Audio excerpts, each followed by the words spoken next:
한국이 아시안컵 2차전 요르단의 침대 축구에 황당한 무승부를 당했습니다. 손흥민 선수의 선제골에 힘입어 초반에 경기를 압도했지만 점점 요르단 선수들의 거친 플레이와 공격력에 밀렸습니다. 하지만 바레인전 골을 넣은 황인범 선수가 또 다시 골을 넣으면서 경기를 원점으로 되돌리며 경기가 끝났습니다. 경기를 한번 살펴보겠습니다. 경기가 시작된 지 10분도 되지 않은 극초반, 한국의 손흥민 선수가 반칙을 얻어냅니다. 페널티 박스 안에서 상대 수비가 득점 찬스를 강한 태클로 저지했습니다. 하지만 심판은 처음에 반칙이 아니라고 선언했고 우리나라 선수들은 강하게 항의했습니다.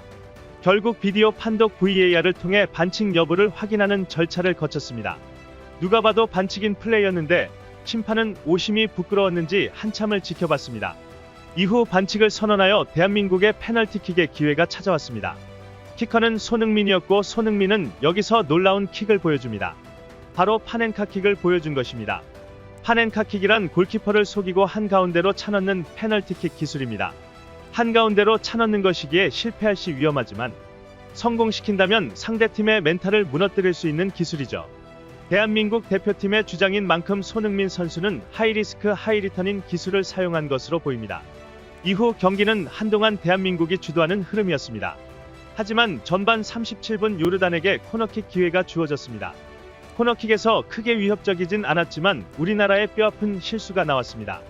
우리나라의 박용우 선수의 자책골이 나와버린 것입니다. 하지만 박용우 선수가 헤딩으로 걷어내려고 하지 않았더라면 요르단 공격수가 공을 차넣어 골로 인정될 상황이었기에 어쩔 수 없었던 상황이라고 생각합니다.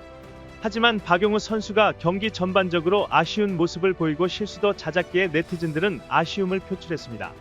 그렇게 요르단이 위협적으로 공격 전개를 하기 시작하면서 여러 위협이 있었지만 한국 대표팀은 잘 막아내며 전반전이 거의 끝나갔습니다.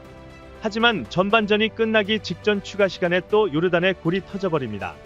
요르단 공격수의 슈팅을 정승현 선수가 막아내었는데 야잔 압달라 알라이마트 선수가 강한 중거리 슛으로 인해 아쉽게도 우리나라의 실점이 발생했습니다.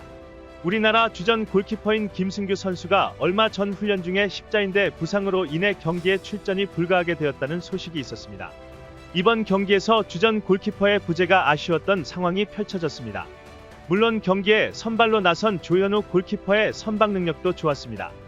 2018 러시아 월드컵 당시 독일 선수들의 슈팅을 막아내던 조현우 선수의 모습이 아직도 생생합니다. 이렇게 전반전이 끝나고 후반전에 돌입했습니다. 클린스만 감독은 이기재, 박용우 선수를 빼주고 김태환, 홍현석 선수를 투입했습니다. 그러자 공격 전개는 풀려가는 듯 싶었으나 마무리가 되지 않아 항상 아쉬웠습니다.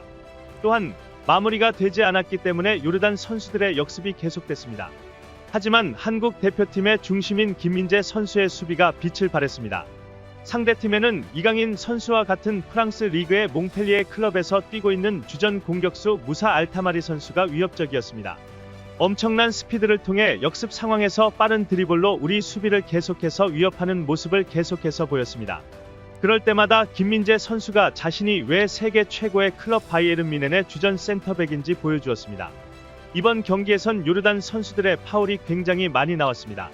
요르단 선수들은 우리나라 선수들의 공격 기회를 계속해서 파울을 통해 끊어내며 비겁한 모습을 보였습니다. 경기 기록을 살펴보면 요르단은 무려 16개의 파울을 범하며 한국 대표팀의 공격 기회를 끊어냈는데 옐로 카드는 고작 3개 받는 것에 그쳤습니다. 이번 심판의 국적은 카타르로 역시 중동 출신의 심판이었습니다. 중동 심판은 요르단 선수들의 거친 파울에도 경고를 주는 것에 그치고 카드를 잘 꺼내지 않았습니다. 이러한 점이 요르단 선수들이 우리나라 선수들에게 더욱 더 거친 파울을 하게 만들었다 할 수 있습니다. 이번 경기처럼 경기 양상이 거칠어질 때에는 심판이 단호하게 카드를 부여하며 진정을 시켜야 하는데 이 심판은 프로다운 모습을 보이지 못했습니다. 그렇게 경기는 2대1로 끌려가며 패배의 그림자가 드리웠습니다. 하지만 대한민국 선수들은 끝까지 포기하지 않았습니다. 후반전 추가 시간 김태환 선수는 폭풍 같은 드리블을 보여주며 요르단 선수 3명을 돌파하여 오른쪽 사이드를 뚫어버렸습니다. 이후 손흥민 선수에게 이어지는 크로스를 연결해 주었고 손흥민 선수는 또 기가 막힌 패스를 황인범 선수에게 찔러주었습니다. 이 패스를 황인범 선수가 다이렉트 슈팅으로 연결하여 골을 만들었습니다. 이후 몇 번의 공격 기회가 더 있었고 마지막에 문전 앞혼전 상황에서 홍현석 선수가 발을 갖다 댄 것이 아쉽게 옆구무를 스치고 지나갔습니다. 이 슈팅이 들어갔다면 3대2 스코어로 기적의 역전승을 보여줄 수 있었는데 그 점이 조금은 아쉽습니다. 하지만 포기하지 않고 동점이라도 만들어낸 한국 대표팀이 자랑스럽습니다. 이로써 우리나라의 조별리그 순위는 김판곤 감독이 이끄는 말레이시아와의 3차전의 결과에 따라 결정날 것 같습니다. 대한민국 대표팀의 선전을 바랍니다. 끝까지 시청해주셔서 감사합니다. 다른 이야기도 궁금하시다면 좋아요와 구독을 눌러주세요.